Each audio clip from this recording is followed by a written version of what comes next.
এখন আমরা যেটা নিয়ে কথা বলবো সেটা হচ্ছে ট্রান্সফরমার।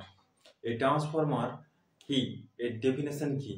দেখো, transformer is a static electric device which transfer electrical energy from one circuit to another circuit without changing frequency and power.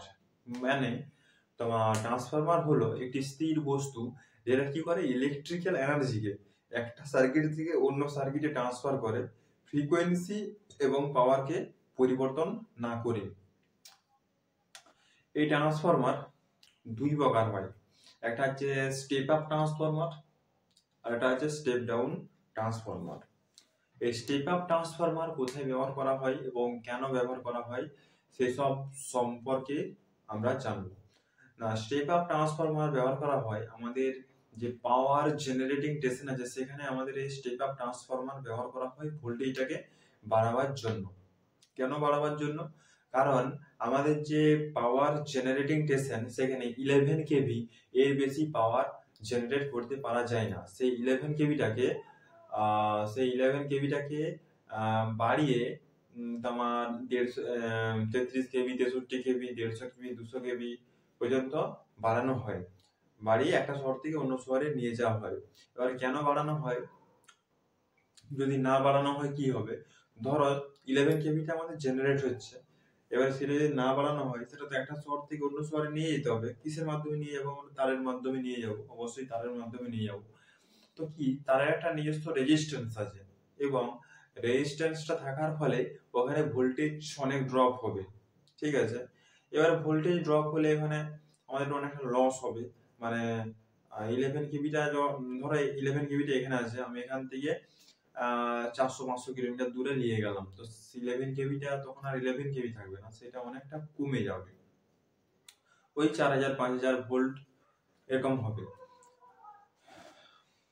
ঠিক আছে, তো ওখানে কি হচ্ছে না, ওই স্টেপ আপ ট্রান্সফরমার সাহায্যে ভোল্টেজটাকে বাড়ানো হয়। তো ওখানে কি আমাদের ভোল্টেজ ড্রপ হয় না? ভোল্টেজ ড্রপ হয়, কিন্তু খুব কম পরিমাণে ভোল্টেজ ড্রপ হয়। অতটাও বুঝতে পারা যায় না, কারণ যেহেতু ভোল্টেজটা এখানে বাড়ানো হয়, এখানে কি হয়, ভোল্টেজটাকে বাড়ানো হয় আর কারেন্টটাকে কমানো হয়। কারণ যদি আমি ভোল্টেজ কমাই, কারেন্ট বাড়াই, তাহলে অনেক মোটা তারের দরকার। ঠিক আছে, যেটা আমাদের মানে একটা শহর থেকে অন্য শহর নিয়ে যাওয়া অনেকটা ভারী হবে। ঠিক আছে, বা অনেক মোটা তার বহন করতে অসুবিধা হবে, ক্যারি করতে অসুবিধা হবে। তাই আমাদের ওই স্টেপ আপ ট্রান্সফরমার সাহায্যে ভোল্টেজটাকে বাড়ানো হয় এবং কারেন্টটাকে কমানো হয়। তো ওখানে স্টেপ আপ ট্রান্সফরমার সাহায্যে কিভাবে ভোল্টেজটাকে বাড়ানো হয়?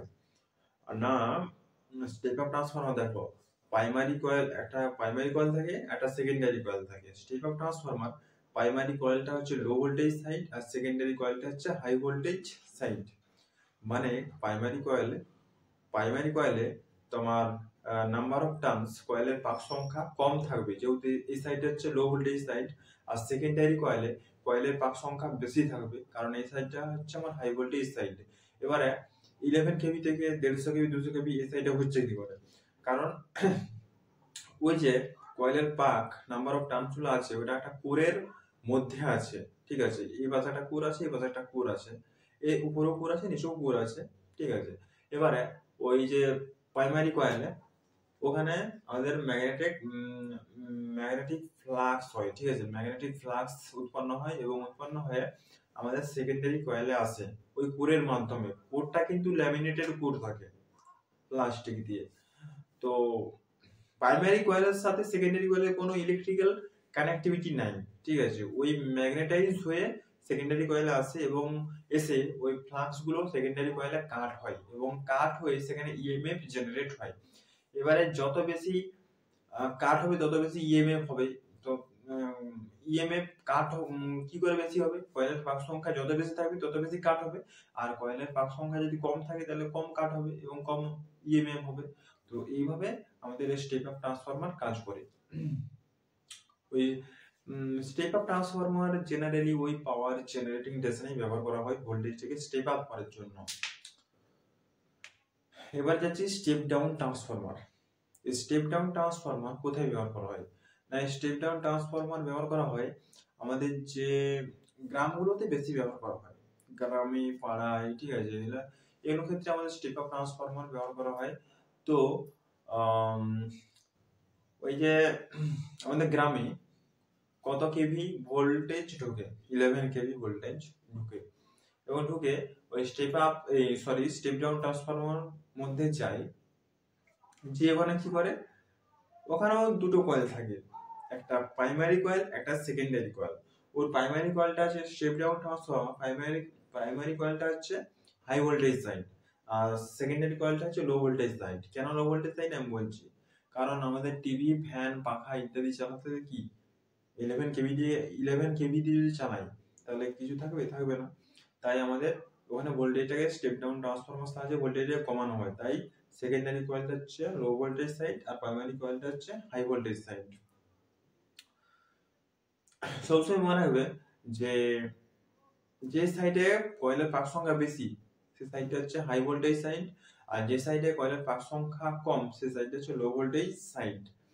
তো স্টেপ ডাউন ট্রান্সফরমার ক্ষেত্রে এই সাইডটা হচ্ছে আমার লো ভোল্টেজ সাইড, এই সাইডটা হচ্ছে হাই ভোল্টেজ সাইড। এই সাইডে আমি কয়েলের পাক সংখ্যা কম থাকবে, এই সাইডে বেশি থাকবে। এবারে আমি কত ভোল্টেজ নিতে চাইছি সেটার উপর ডিপেন্ড করবে পাক সংখ্যা। এবারে ধরো আমি 420 ভোল্ট নিতে চাইছি ওখানে, তো ওরকম পাক সংখ্যা দেওয়া থাকবে ওখানে, হ্যাঁ, নাম্বার অফ টার্নস। এবার ইএমএফ ওখানে ম্যাগনেটিক ফ্লাক্স তৈরি হবে, এবং ম্যাগনেটিক ফ্লাক্স তৈরি হয়ে ম্যাগনেটিক ফ্লাক্স গুলো কাট হবে, এবং কাট হয়ে যত বেশি নাম্বার অফ টার্নস থাকবে তত বেশি ইএমএফ হবে। যদি কম থাকে কয়েলের পাক সংখ্যা তাহলে কম ইএমএফ হবে।